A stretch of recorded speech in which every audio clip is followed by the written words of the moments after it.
My brother demanded my $61,000 savings because I was single with no kids. Last winter, he moved in. For 9 years, I worked doubles at a dental clinic and ate the same thing for dinner 4 nights a week.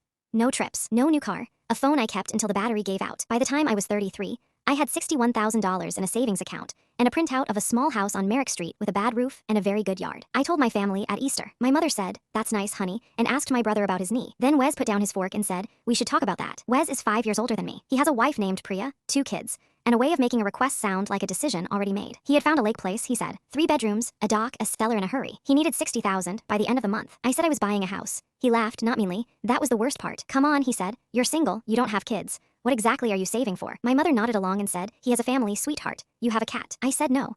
I said it quietly once, and I did not raise my voice, and I have replayed that moment more times than I can count. Wes said, "You'll sit on that money until you die." He said it was family money, that our father would have wanted it in a house where grandchildren could swim. Our father had been gone 11 years and had never once mentioned a lake. After that, things got quiet in a very organized way. The group chat kept going without me in it. At Christmas, there was no chair on my side of the table, and my mother said it was an honest mistake. I bought the house on Merrick Street in October. Nobody came to see it. I sent pictures. My mother replied, "Looks cozy." I spent 2 summers on that roof myself, with a borrowed nail gun and a library book. Wes bought the lake place that same year, with a second loan against his own house. For 2 years I heard about it secondhand. The dock, the boat, the pictures at the end of the pier. Then, last November, my cousin Rachel called to tell me that Wes and Priya had separated, that the lake place was already listed, and that the bank was ahead of him on both houses. Wes called me himself in January. It took him a long time to get to it. "I need somewhere to land for a couple of months," he said. "That's all." I said the back bedroom is yours. He showed up with 2 duffel bags, a toolbox, and a rice cooker. He did not say anything about the money that first night, and neither did I. The second week, he fixed the porch step I had been stepping over for 3 years. He never mentioned doing it. He put $60 on the counter for groceries every Friday,